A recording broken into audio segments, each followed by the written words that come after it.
and welcome to another Scots Whay Hae podcast. And today I'm joined by Rodge Glass to talk about the second International Alasdair Gray Conference, which will be on the 16th and 17th of June later this year. But first of all, hello Rodge. Hi Ali, lovely to see you. It's been a while, hasn't it, since we've done this kind of thing? Just a wee while. Anyone that knows me knows I'm incredibly sentimental. So anybody that I used to see around more regularly, I'm only ever a hop, skip and a jump from tears. So let's try and keep it as cold as possible, shall we? Okay, absolutely. We'll okay, keep it but it's lovely to see you again.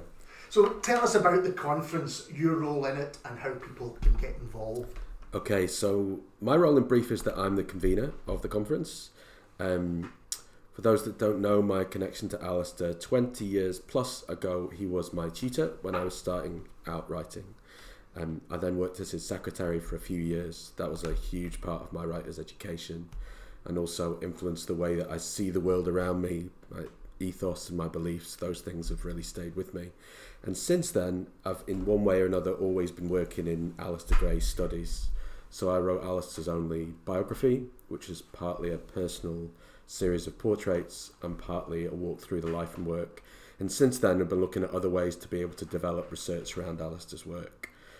Perhaps we'll come to that in more detail later, what the nature of that is. But 10 years ago, there was a wee conference in Brest in France, a gathering of the Grey nerds led by Professor Camille Marfady. And I was asked to do the keynote speech there. And I met a whole bunch of people at that conference that I realised were really passionate about Alasdair's work that I just had no cause to stumble across before. And this is really exciting. A book followed that conference.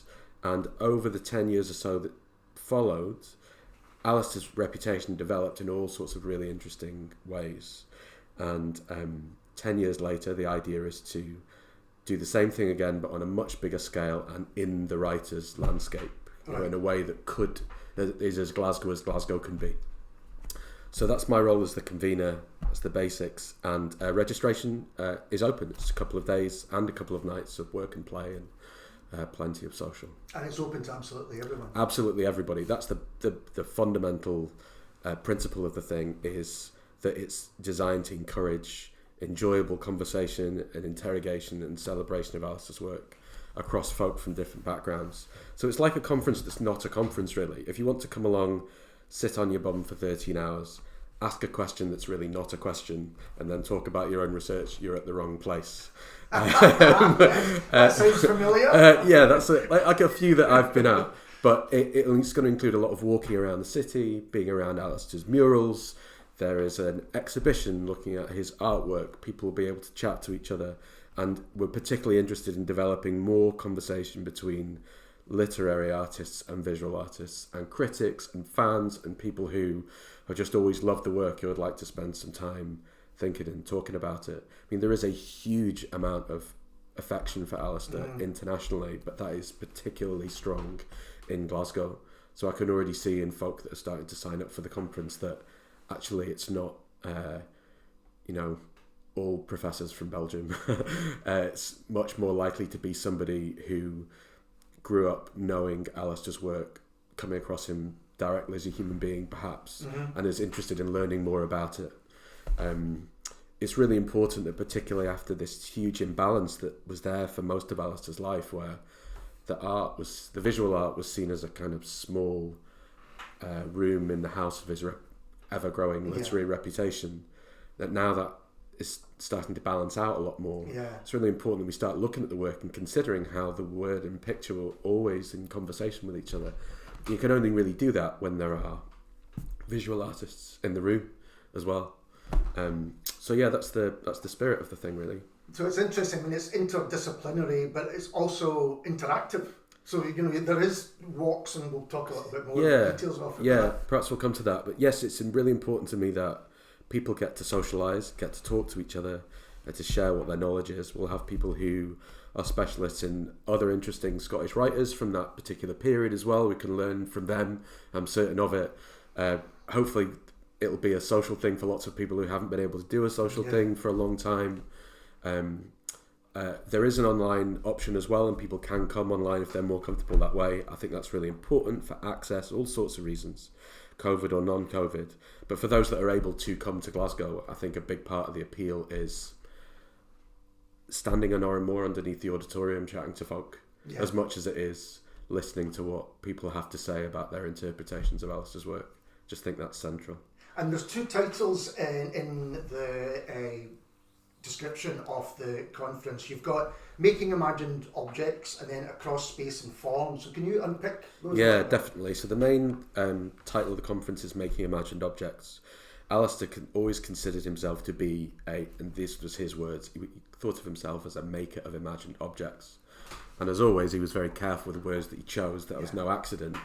The framing of that is purposeful because it includes both visual art and literary art and combinations of the both.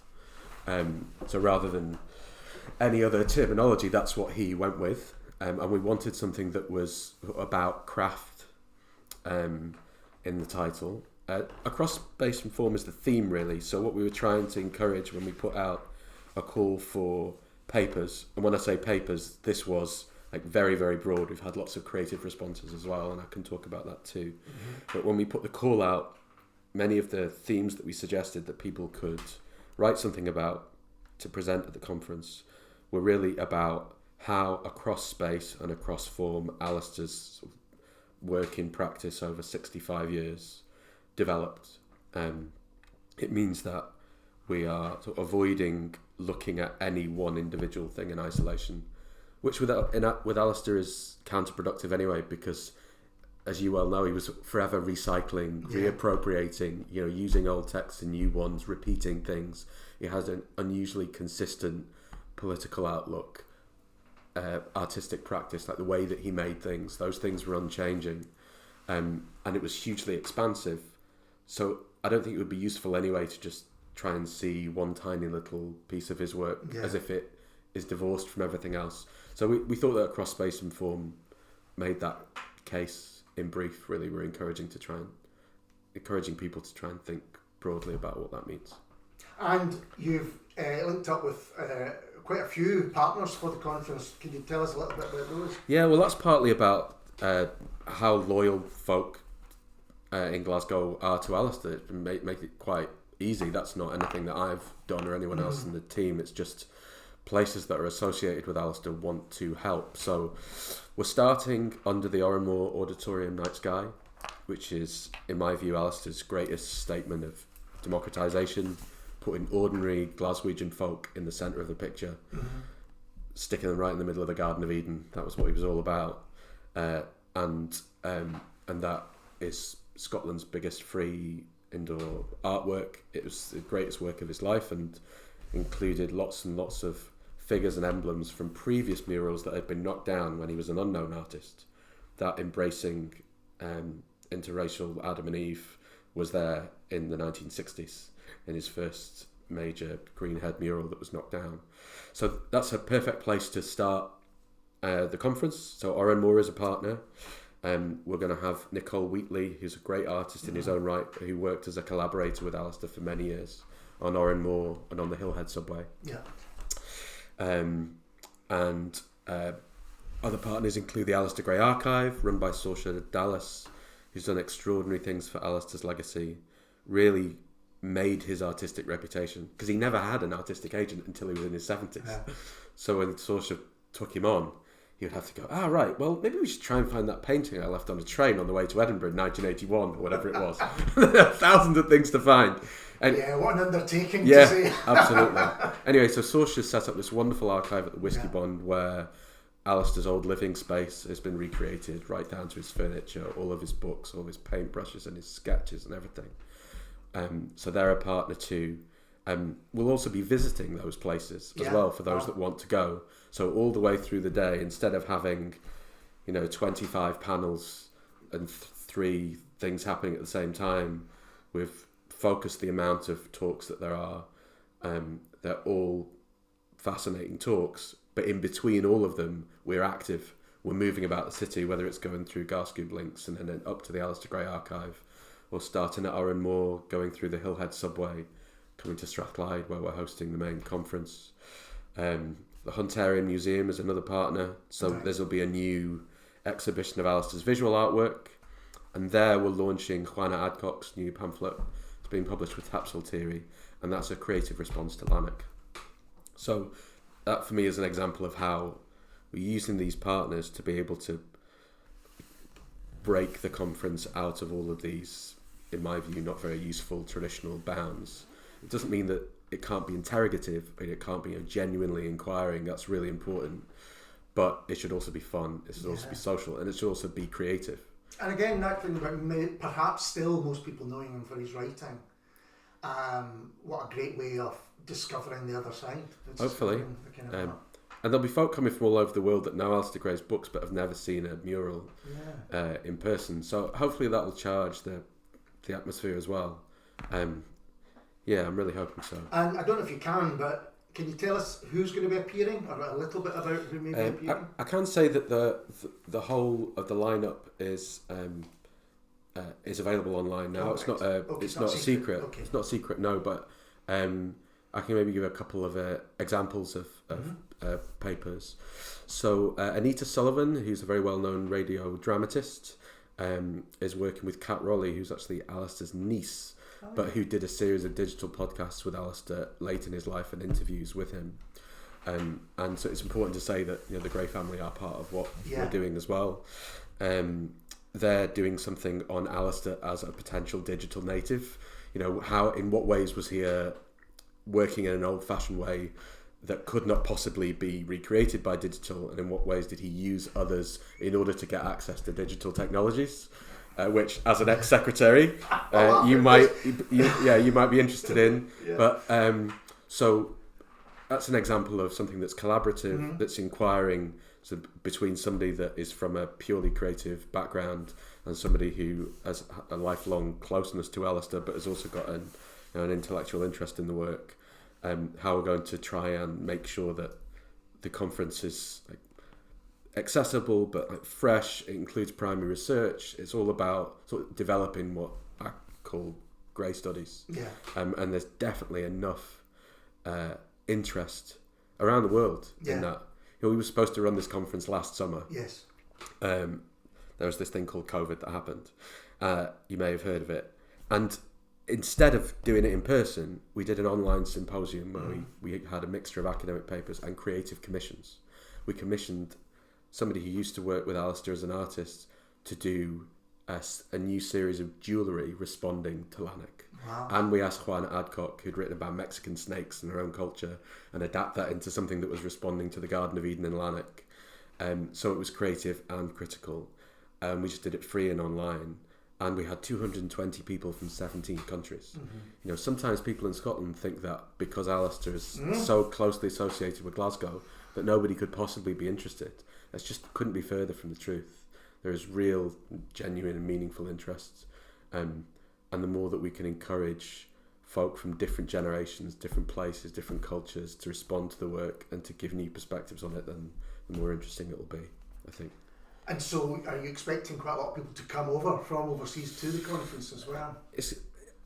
I think so. I mean, from those that are registered so far, it's much more international than I won't say feared, but I wondered whether maybe most people that would want to be there in person would be from Byers Road or something, where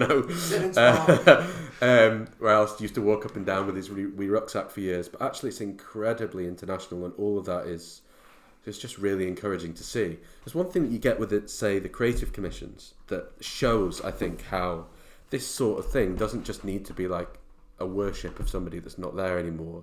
It can be something where we can learn about what a particular artist's approaches were and then use them in our own ways. Juana Adcock is a great example of that. So let me just give you what that is in brief. So we commissioned her at Strathclyde to do, it was between Strathclyde and the Gray Archive. We commissioned her to do a poem responding to this particular painting, Eden and After, which is described in Lanark. And it was for the symposium last year. And like all great poets, when asked to give one, they give 17.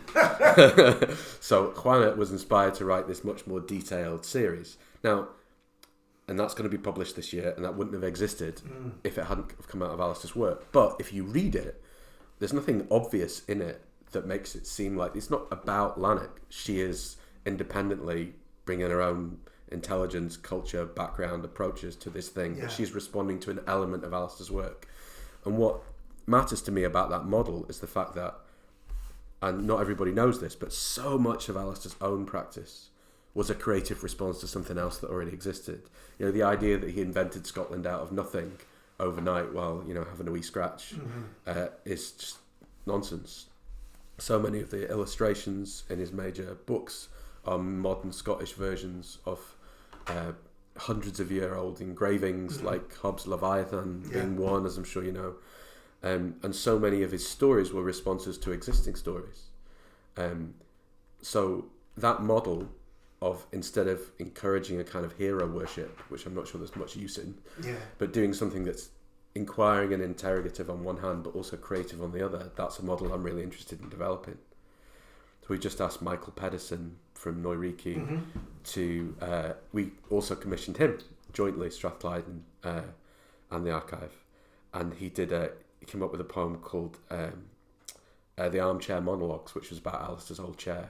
So from the perspective of the chair, you know, all dry skin and hairs and all that sort of stuff.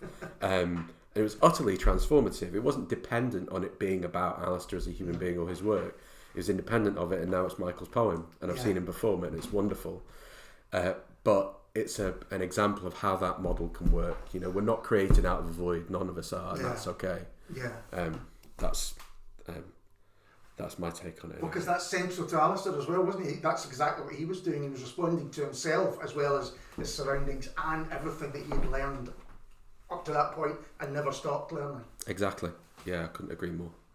So tell us a little bit more about your relationship with Alasdair. You mentioned that you're a biographer and you worked alongside him as well, and you were taught by him as well. So, you know, how was that? Okay, this could be the longest podcast we ever do. I can give you a brief version. I can give you a brief version. The first thing to say was that it was transformative for my life, and that I'm a great believer that having access to people who already do the thing that you want to do is transformative. Definitely. I am extremely hippy-dippy, peace, love and understanding, and I make no apologies for it. And seeing the model of how Alasdair not just worked but treated other human beings was a model for me about how to be an adult. I met him so young, and I didn't know my grandparents on one side, and on the other side one died quite early, and I've moved away from the place where I grew up. Any listeners will be able to quickly spot I was not born in Glasgow, but I moved here when I was about 18, and this has been more home to me than anywhere else. So I was still working out who I was and what I wanted to be, and working with Alasdair gave me a really strong rooted sense of that, and it's given me joy ever since to be involved in things to do with him. He was an extremely bad tutor, and he would say so. So I was writing my first novel while I was on the MLit, which was then joint between Glasgow and Strathclyde, and had so many of the major writers in Scotland at that time there. From Strathclyde, there was the first black professor in literature, Zoe Wickham from South Africa, who's been in Glasgow a long time, often marginalised and forgotten and shouldn't be. And then there was the obvious three-headed professor that created a lot of drama. So James Kelman, Alasdair Gray, Tom Leonard, and Tom stayed for many years after that. But Alasdair was only there for a couple of years, and I was his tutee over that time. He would write over your words with a Tipp-Ex, and then, you know, cut out little bits of paper and then write on top of them and write and rewrite and then just give you something back that was in his style. He wasn't a teacher of that kind. So I was sort of learning to write fiction independently, but what I got from working with him was seeing how a writer should behave. And because, you've probably heard this line many a time, Ali, but because he always said, I always assumed a computer was a more complicated version of a typewriter, and I never learned to use one of those. So he was always dependent on folk like us who would sit there while he would hover behind on one shoulder, going like this with his finger round in a circle and saying, you know, move that word forward, actually delete it. No, actually put it back in again. And working with him over 3 or 4 years, just having to sit there and watch that was an amazing education. I wrote his biography out of opportunism. Alasdair always said he believed that if there's something that doesn't exist and you would like it to exist, even if you've got selfish reasons, that's okay. And so I asked him if I could write his biography, and I had this idea really early on of how I was going to do it, because I thought, well, anybody with a stack of books can talk about what's in the work, and I wanted to do that. And I felt I could give some kind of introduction to the art as well, although I wasn't as accomplished in doing that, and somebody else should do a biography that just looks at the art. But I did feel like I had an utter belief that in 100 years in Scotland, people will want to know what it was like to be in a room with this human being. It was such, and so I asked him if I could do it like that. So half a series of personal portraits, half where he went, where he grew up, what he made, and all of that. That was a sort of a skip through the work. Yeah. You know, even the greatest work's only got a few pages, but that was my approach. That I was extremely lucky in the way that was received. It's still a book that's in print, and it still helps me in my working life and my personal life. Every week, people get in contact with me every single week and say, I've got something of Alasdair's or something I want to share. I didn't know who to share it with. I hope you don't mind me sending it to his biographer. The only other thing to say about after the biography was, because it came out in 2008-9, is that Alasdair and I remained friendly. We did more events together afterwards after a break of a year or two or so. And he understood that the whole thing needed to be independent, so he didn't read it before it was published. Right.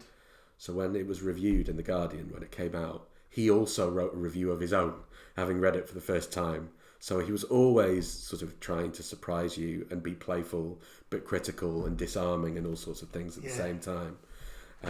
So they published these two reviews at the same time, one on either side of the page. And Alasdair was extremely gracious, even when the book was critical, because I think he understood it needed to be. Mm-hmm. At the end of his life, we were talking about doing another conference in Glasgow and doing things where I would be able to be involved, but where I wasn't making myself a character in Alasdair's life anymore. Would see me in a role as facilitator, basically, or facilitator / cheerleader, which is what I am now, doing things like this. You know, I want to fill the room with interesting people who are not me, and who will be able to give their own views and add to the conversation, because I think Alasdair's work rewards that. You've just given me a flashback to Fleck. Is that the play? The play, and you and him doing parts of it at Glasgow Uni. Yeah, I think I had the smallest part in that. That was also a nod and a wink from him. He gave himself all the best lines as the devil, and we did. In fact, oh my goodness, I've forgotten these things. So a whole slew of Scottish writers got sent out to Canada, to the Toronto Book Festival, and everybody was playing parts in Fleck. So it cost this huge amount of money, and we played to this huge audience, and there were maybe 25 of us lined up, and anybody that was interesting in Scottish literature at the time or had associations with Alasdair was there. And we did it again at the Edinburgh Book Festival for 600 people, and then we did it again in the Oran Moor. We're not always with the same cast. I think Will Self was Fleck in one of the productions and couldn't do it for one of the others. But even there, you could see what people would do out of affection for Alasdair. Yeah, that's right. Because they couldn't get that play staged anywhere. Nowhere would put it on. Lots of people didn't think it was good enough. But he could gather 25 Scottish writers to play the parts and just read out the lines. He could fill any room that you could imagine, and people would gladly pay tickets just for a reading of it. And there were all sorts of favours called in here, there and everywhere to add music and all sorts of things.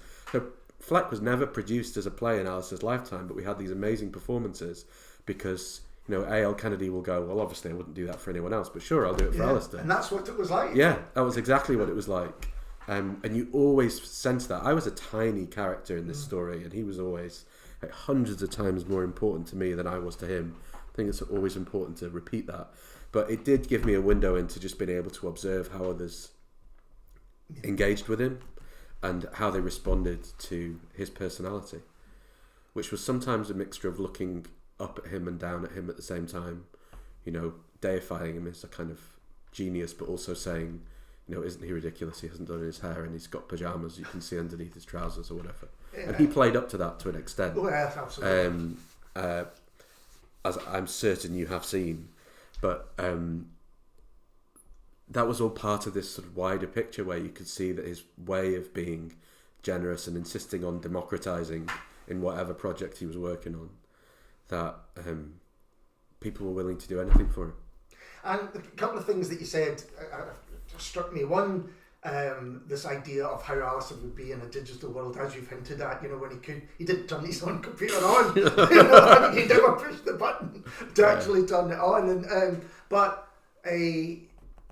another thing was this trying to get the 50-50 between the art and the writing, because in my experience when I was working as one of his secretaries, that's how his day was. The morning would be writing, and then you would be there till 12 o'clock, and then someone would come in to help him with his art, and that would be the afternoon, and then he would finish at 5 or whatever. Yeah, I think he was a little bit stricter after sort of 2008, right, 2010 about that. There was also more in terms of art commissioning in the last decade of his life. Yeah. He was forever doing things in earlier years where there was absolutely no prospect of anybody being interested in it. And that was partly a cumulative effect about just his literary reputation, so people would learn he was an artist through the writing. And so more commissions came to him in those later years. But he'd got the balance, in his view, he got the balance all wrong for decades, because suddenly there was all this interest in his writing. He became like an overnight success at the age of 50, and then suddenly there was this absolute rash of publications. But for him, he always wanted to keep that balance between what he called the freeing physical exercise of painting, where he wasn't really engaging the brain in any direct and obvious way. Of course he was, but he didn't feel like he was. He just felt, I've got to paint this next bit, or can that thing be improved? It was liberating for him in a way that writing wasn't. That was mentally exhausting, and he wasn't moving anywhere physically.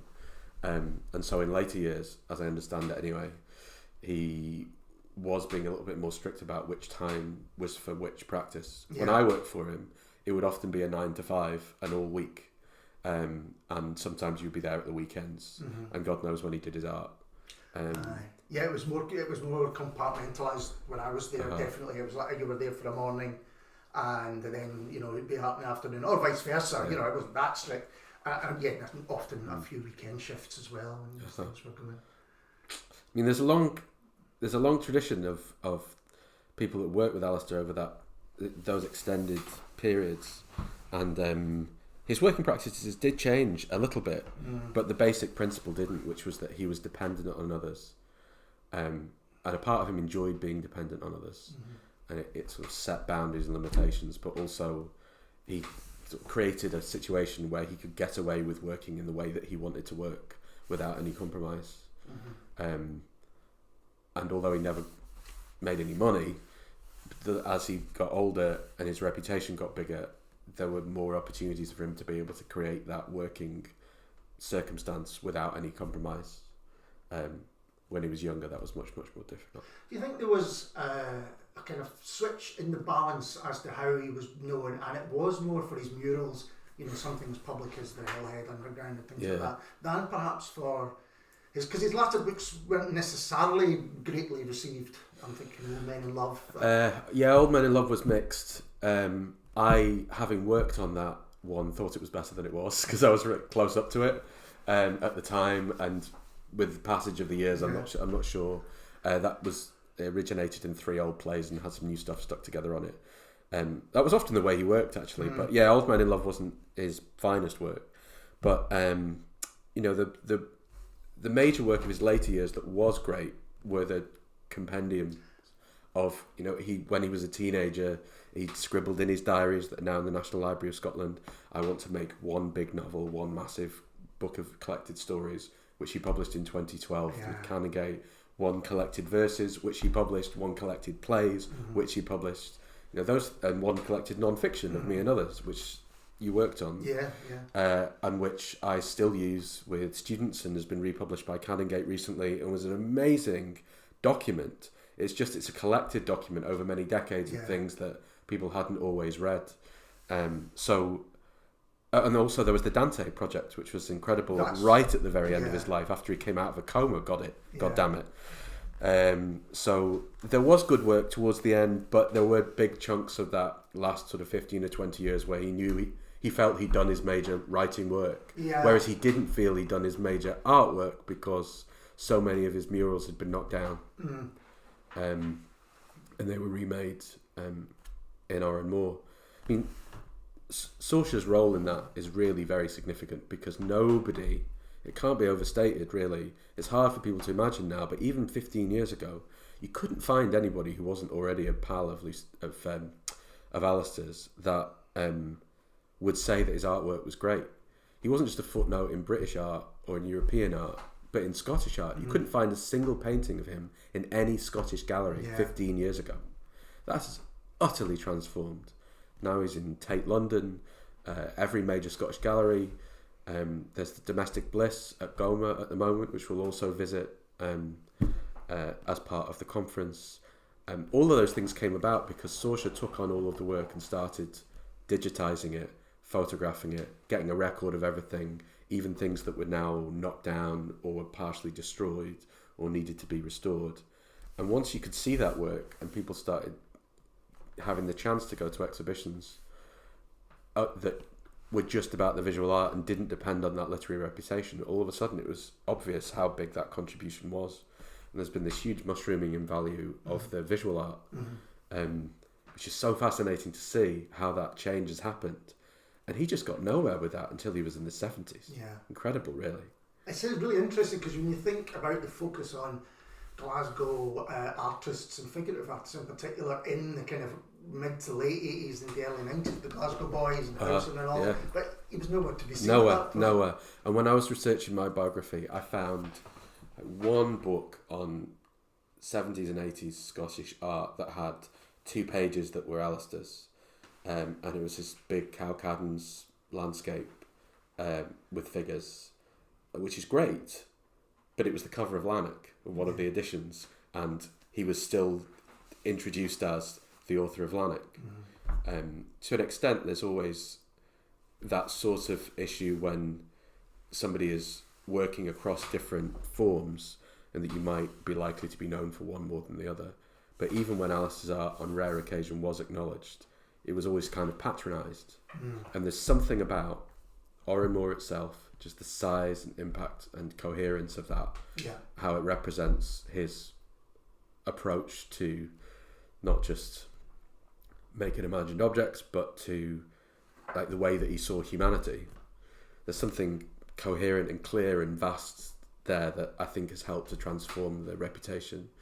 So it's almost a scale type of thing. Yeah, it's partly about its scale. It has to be its bigness. Because you used to hear, I don't know how urban myth like this was, that people would find Alasdair Gray murals on flats they'd moved into undercoats of paint and wallpaper and stuff. Yeah, that's a real thing. There was the director that did the BBC documentary about Alasdair for his 80th birthday, Kevin Cameron. Yeah. In 2001 did this documentary called Unlikely Murals Mostly, which partly went into Glasgow houses and went, oh, this is where they found underneath the paint Alasdair's Jonah and the Whale from 1968 or something. And Alasdair went back in and restored it. A large part of what he spent the back end of his life doing, rather than concentrating on his literary works, as you rightly pointed out, was to go back and restore and remake things that had been lost. It's so important that a big part of what he was doing always was recording Glasgow's disappearing past, by which he meant its people and places. And each time he did that, he was asserting the validity of ordinary Glaswegians. Yeah. That was utterly consistent. So it made sense that if somebody phoned him up and said, "Oh, I've just moved into this flat, and on the stairwell there's I think a phantasmagoria that's yours," and he would be round there in a flash with an assistant going, "Right, okay, well, obviously I can do this much better now," and then you wouldn't get rid of him for weeks and weeks and months. And this woman who found Jonah and the Whale in her bedroom, it's astonishing, and with such density as well. I think lots of people would react against that and go, "Oh my God, I can't possibly have this here." But she embraced it, and Alasdair came by with Robert Salmon, who's his collaborator, and redid the whole thing. That's incredible. It is, isn't it? But marginalisation, destruction of Alasdair's murals, like all of these things were absolutely central to his working life over decades. Yeah. See, when he did his first paid mural was the ceiling of a synagogue on the south side in Glasgow. Do you know this story? No, I don't think so. I knew that's what it was, but I don't know the story behind it. Okay, so the rabbis, bless them, weren't very keen on figures. In Judaism, we're not really into having figures around in our places of worship. Even God shouldn't be shown, apparently. So they had to come to some agreement with Alasdair and eventually they decided they would just do clouds. He just did a cloudscape on this really low ceiling, and it's absolutely extraordinary. And then the Jewish community in Glasgow was really small, and people moved out, and the synagogue shut down. And they took the entire ceiling down, plank by plank, and brought it to his front door in case he wanted it. I mean, that is just a perfect example of what it was like in Alasdair's these long projects that he knew were always a risk because he knew that they could always be knocked down. And yet, even that consideration from although it was kind of bizarre, it was a sort of gesture of generosity as well, in that the community knew that he'd put all of this love and effort into this thing that had to be destroyed. I mean, he looked at them like they were mad and went, "What do you mean? Do I want it? No, put it in the bin." So is that what happened? Yeah. And, I mean, they were just destroyed in the end. But if you go back to his later big landscapes, cloudscapes, future sections of the Oran Moor, you can see the same thing. Yeah. He was always recreating those things. And it was the same as the approach to when he was the artist recorder at People's Palace. He was choosing to paint people and places who would otherwise not have been recorded. Choosing to go, okay, now I'll do Alexander Hamilton of the Unemployed. He was doing the great and the good as well, he had to, but those were conscious choices about how Glasgow's history would be framed and then remembered. He did Templeton's carpet factory before it was shut down. All of these places were about the disappearing city, and that really interests me too. There was something about recording in paint again and again and again things that he thought that otherwise would be lost. And that went on kind of right to the very end. I know the park that was under threat, kind of near Mary Hill, and he was still involved with a lot of these campaigns to keep certain spaces and public spaces going. Yeah, he was. I mean, he was a sort of funny, reluctant campaigner. I've got a photograph in my office at Strathclyde of Alasdair being arrested by the police at some nuclear protest at Fastlane. Right?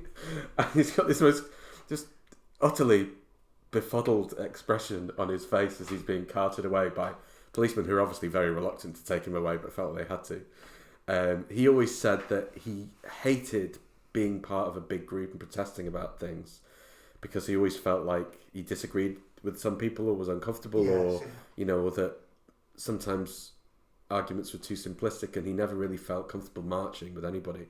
And yet he sometimes did these things out of guilt because he said he would have felt worse otherwise. So he was on the 2003 famous march in Glasgow against the Iraq War and wrote about it. In The Ends of Our Tethers, one of the books that I was his secretary for, and he protested against Fastlane and was involved in all these campaigns, like you say, but he was never comfortable with it. I mean, he always felt icky about it, but he felt like it was his moral obligation. I think he was maybe more comfortable with a strongly worded letter. Yes, that would be definitely more his kind of thing. I mean, that's where all the political books came out of as well. He wrote 4 books for independence.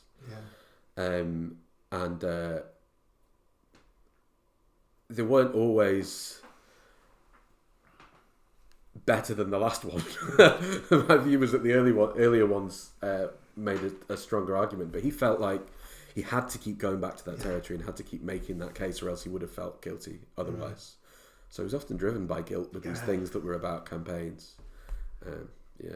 And it continues to leave his mark on the city. I was recently, when I went to the Alasdair Gray Archive, I took a look around the clay pits area beside the canal, beside the Forth and Clyde Canal, and there's steps with his quotes on them and things like that. So are there other places that people could see his work around the city? Yes, okay, so I'm glad you mentioned that one, and that is really beautiful. I went to the archive a few weeks ago for us to do some recording. I took a walk up there, and for the first time was able to walk through the lettering, and of course it's his own font, so it's distinguished partly by that. I think Saoirse's working on multiple sort of future places where the work might be consistently available, but for those that haven't already seen them, there's the 3 murals in the ubiquitous chip, which we'll also be visiting at the conference, which was made over decades. There's the Hillhead subway mural, there is Oran Moore, you mentioned the Garscube links there. At the moment, Goma has some of his artist recorder work on display. They bought quite a few of those, and again we'll be visiting there at the conference. And then there are lots of future things that are planned that I probably can't say yet. But there's lots and lots in the city, and particularly in and around the city centre and West End. Sure. And now that you say you went to the conference 10 years ago, and it made you realise that there was more of an international appreciation than perhaps you thought otherwise. And is that something that are there other things that you now consider looking at the work and your time working with Alasdair, that have only kind of recently come to you? Yeah, I think so. I mean, the blindingly obvious thing to say about working with people from other countries is that they come with different perspectives, and that's nearly always positive for any interrogation. I think that the main thing that I would say about how my own view has changed by interacting with those in Italy and Switzerland and Croatia and France that are interested in Alasdair's work is that, yes, there's an element of Scotophileness to it, if that's a word. These are often people who have a love for Scottish culture more broadly, but also there's a real value in seeing the work independent of its national context. Yes. Alasdair was always so incredibly closely associated with the development of Scottish literature in the 20th century and transforming that. That was something Edwin Morgan said, not me. And also because he was so closely associated with the independence movement. And also because the cliche was, although it wasn't always true, that he was much more popular in Scotland than he was in England. In fact, novels like Poor Things, which was a big award winner in England, prove that's not the case, and he was always very well reviewed in England, but he was often seen as too Scottish for the English, which is nonsense. But you can see from working with people from other countries that actually the work stands on its own within a European context and an international context. It's not just national borders that allow us to understand creative work. I mean, again, I may be being blindingly obvious, but perhaps because I'd been in and around Glasgow and seen Alasdair with the same old characters who were all incredibly important parts of that literary landscape, but they're not everything. So what I'm trying to say is something like, yes, of course you can see Alasdair within the context of people like Liz Lockhead and James Kelman and Tom Leonard and Agnes Owens and many other great writers of that period. But that's not the only context in which to see him. No. And going much further than the obvious names, Bernard McClaverty is another one who was, of course, a hugely important part of the writing of Poor Things. By going way beyond that, you see so much more in the work. And I think the main thing that I've learned is to not automatically see everything through a Scottish lens. No, absolutely. I mean, it's always present, and so it should be. But you can also be kind of liberated from it as well by not just comparing him to everyone that's come out of this country. And I think you could say that, Neil, about all the names you mentioned. Each of them have an international reach. Absolutely, yeah. That maybe we don't realise at times. Yeah, and that's maybe just geography. Yeah, it could be. And because within such a small geographical area, and such a vibrant, tight literary culture that Scotland has, often they've been discussed together or put together or assumed to be seen in the same context, whereas Bernard's work or Liz's work or Jim's work could be seen in incredibly vibrant ways, in ways that don't even mention the others. Yes, absolutely. It's because of their dominance and their impact. And because they were almost all in a room at the same time at some point. Yeah, absolutely. And so it's for good reason that has been, that they've often been seen that way. But I'm hoping things like this conference will encourage us to take it way beyond. Yeah, expand. Yeah.